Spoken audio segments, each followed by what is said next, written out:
তো hello my beautiful people, কেমন আছো তোমরা সবাই? আশা করি সবাই খুব ভালো আছো। তো আজকে আমি একদম সানটাইন করে তোমাদের সামনে চলে এসেছিলাম। দেখো কি সুন্দর সুন্দর মিষ্টি এনেছিলাম গোপালের জন্য। আসলে আমাদের এখানে না মিষ্টি মহল বলে একটা দোকান আছে, এত সুন্দর সুন্দর মিষ্টি পাওয়া যায়। মানে এখানে যখন কোনো প্রোগ্রামে এত সুন্দর সুন্দর মিষ্টি বানায় ওরা থিম। দেখো আমি এখানে আমার গোপালের জন্য এই মিষ্টিগুলো নিয়ে চলে এসেছিলাম। কি সুন্দর না দেখতে, এগুলো খেতেও খুব ভালো হয়। তো আমি যখনই যাই ওই দোকানের আশেপাশে তখনই আমি গোপালের জন্য ওই দোকান থেকে মিষ্টি আনি। আর এই দেখো এখানে আমি আমার গোপালকে দিয়েও দিয়েছিলাম। এখানে একটা দুধ চমচম টাইপের একটা মিষ্টি ছিল, তো এটা এমে দিয়েছিলাম ওকে। দেখো কি সুন্দর লাগছে না, মানে ও যেন মিষ্টিটা পেয়ে পুরো হাসি দিচ্ছিল মুখের মধ্যে। দেখো তারপরে ওই তো ওকে খাইয়ে তারপরে নিজেও খেতে বসে গেলাম।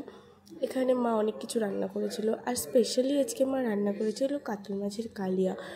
ও মাই গড, এত টেস্টি হয়েছিল খেতে, এত টেস্টি হয়েছিল কাতল মাছের কালিয়াটা, ভীষণ ভালো ছিল। আর রাতেরবেলা দেখো আমি এরকম একটা রেডিও হয়ে গেছিলাম, কারণ রাতেরবেলা ছিল একটা বিয়েবাড়ি। আগের দিন যে বিয়েবাড়িটাতে গিয়েছিলাম ওটারই আজকে বৌভাত ছিল, তো আমি সেই জন্য খুব সুন্দর করে সেজে নিয়েছিলাম। আমি একদম মেকআপ পছন্দ করি না, ভীষণ কম মেকআপে আমি বিশ্বাস করি।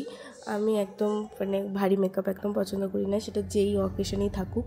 আর তোমাদের এই চুড়িদারটার কথা মনে আছে? এটা আমাকে আমার জন্মদিনে আমার মা দিয়েছিল। তো ভিডিও কেমন লাগলো অবশ্যই জানিও। চলো তাহলে আজকের মতো টাটা বাই।